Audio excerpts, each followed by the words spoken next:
Hoje é o Dia Mundial da Obesidade e Dia Nacional de Prevenção à Doença.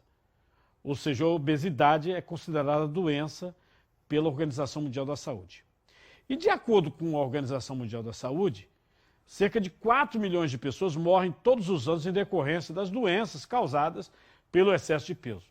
Sobre o assunto, eu vou conversar com a endocrinologista Lúcia Cordeiro.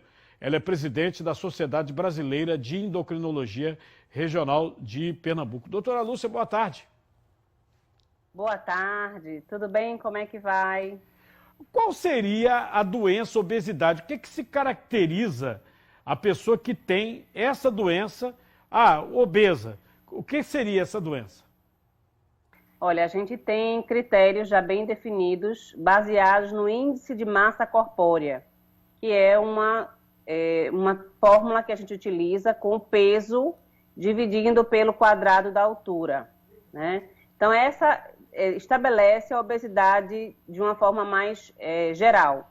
Quem está acima de 30 quilos por metro quadrado se encaixa na classificação de obesidade. E ainda existe mais uma subdivisão de obesidade leve, moderada e grave.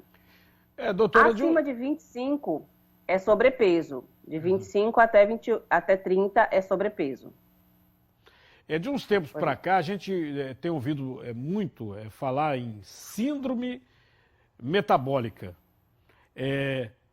Que a obesidade poderia ser uma inflamação. Tem sentido isso? Tem total sentido. A síndrome metabólica, ela é caracterizada pela presença da obesidade, sobretudo a obesidade visceral. Essa que está medindo a cinturinha aí, né? Então, assim, quando a gente fala de obesidade, a gente está falando de obesidade como um todo. Quando a gente fala de obesidade e síndrome metabólica, a gente está falando da obesidade que se concentra na região do abdômen e que tem a presença de uma ou mais doenças associadas, seja ela diabetes, hipertensão, alteração das taxas do colesterol, que é triglicerídeo alto ou HDL baixo. Então, isso estabelece uma condição molecular onde leva ao aumento da inflamação. É uma inflamação subclínica. Por exemplo, a artrite reumatoide é uma doença inflamatória. É uma doença inflamatória sistêmica. A gente está falando de uma doença inflamatória subclínica, ou seja, a gente não consegue perceber. Mas a inflamação está por trás do risco de diabetes, do risco de infarto, de aumentar o risco de trombose. Está atrás da inflamação que torna as formas da Covid formas mais graves, né? A chance de evoluir para formas mais graves da Covid. É essa inflamação que já existe no organismo por conta da obesidade, sobretudo visceral. Essa questão, por exemplo, de genética, não é, e de hábitos alimentares, quer dizer, uma criança, né, que fica obesa, é uma questão genética, a tendência à obesidade, ou seriam os hábitos alimentares, doutora? Veja só, existe uma questão genética sim, né, mas a genética ela corresponde a 30% da causa da obesidade, da causa do ganho de peso. A maior parte das vezes, o ganho de peso é por erro alimentar. E a gente está mostrando hoje, né, muito da mudança do alimento e também da mudança do hábito de vida. No passado, as crianças eram criadas praticamente brincando na rua, jogando bola, fazendo travessura, correndo de um lado para o outro.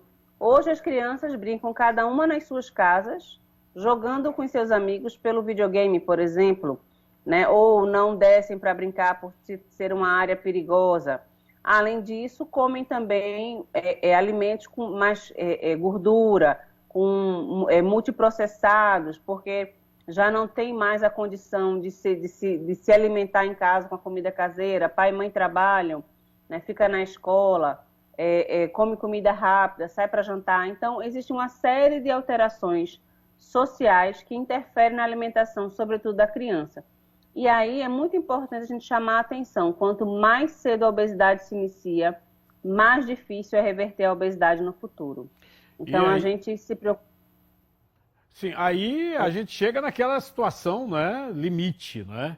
Quando é que chega aquele ponto que ó, só uma cirurgia bariátrica? Então, a cirurgia bariátrica, ela tem alguns critérios bem estabelecidos pelas sociedades, tanto de endocrinologia como a Sociedade de Cirurgia Bariátrica e Metabólica, que é você ter um IMC acima de 35, com uma ou mais comorbidades, tipo hipertensão, obesidade, hipertensão, diabetes, desculpe, obesidade já vai estar implícito, né? Artropatias no joelho, por exemplo, no quadril, e você ter 40 de IMC, certo? Acima de 40 de IMC sem nenhuma comorbidade. Então, o IMC por si só já é um indicador da cirurgia. Para isso, é preciso que você tenha passado por um acompanhamento médico de pelo menos 2 anos, configurando a ineficácia clínica no tratamento da obesidade. O que, na verdade, ocorre na maioria dos pacientes. O tratamento clínico da obesidade ainda deixa muito a desejar. Porém, a gente já tem muitos avanços, muitos medicamentos estão sendo lançados e a gente consegue uma perda de peso satisfatória, talvez não a perda de peso que a cirurgia bariátrica dê, mas uma perda de peso suficiente para melhorar essa condição metabólica do paciente, que a gente considera em torno de 10%, algumas vezes até 15%. Tem alguns medicamentos hoje no mercado que já conseguem atingir essa cifra de perda de peso. Doutora Lúcia, muito obrigado aí, viu, pelas explicações, pela entrevista. Boa tarde.